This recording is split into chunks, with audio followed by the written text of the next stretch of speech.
పేనుకు పెత్తనం ఇస్తే నెత్తంతా కొరిగిందట. అధికారంలో ఉన్న లీడర్లు అట్లనే ఫీల్ అవుతున్నారు. నేనెవరో తెలుసా, నా వెనక ఎవరున్నారో తెలుసా, నా పవర్ ఏందో చూపెట్టాలనా అని ఆఫీసర్ల మీదకి ఎమ్మర్ల పడుతున్నారు. పెద్ద పెద్ద లీడర్లను చూసి వాళ్ళ వెనక పొంటి తిరిగే బుడ్డ బుడ్డ లీడర్లు కూడా పోలీస్ ఆఫీసర్లకు ధమ్కి ఇస్తున్నారు.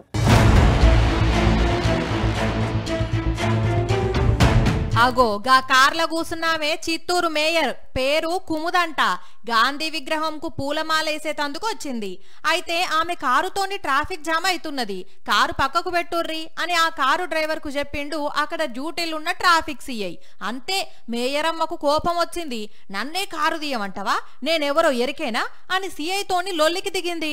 నువ్వెవరివైతే నాకేందమ్మా, నేను కారు డ్రైవర్ కు చెప్పినా నువ్వెందుకు మాట్లాడుతున్నావు అని సిఐ కూడా గట్టిగానే ఇచ్చిండు. ఇగో ఇక్కడ కూడా అదే కథ. తెలంగాణ మంత్రి కొండా సురేఖ వరంగల్ సిటీలో ఒక ప్రోగ్రామ్ కు పోయింది. బందోబస్తు కోసం పోయిన పోలీసులు కార్యకర్తలు మీద మీద పడకుండా పక్కకు జరుగుండ్లి అని కంట్రోల్ చేస్తున్నారు. అయితే ఇగో ఈ సిపాయి చూడుర్రి, నేనెవరో తెలుసా అని సిఐకే ధమ్కి ఇస్తున్నాడు. ఆ సిఐ కూడా వెనకకు తిరిగి నేనెవరో నీకు తెలుసా అని గుడ్లూరుమి చూసే వరకల్లా దెబ్బకు సల్లబడ్డాడు.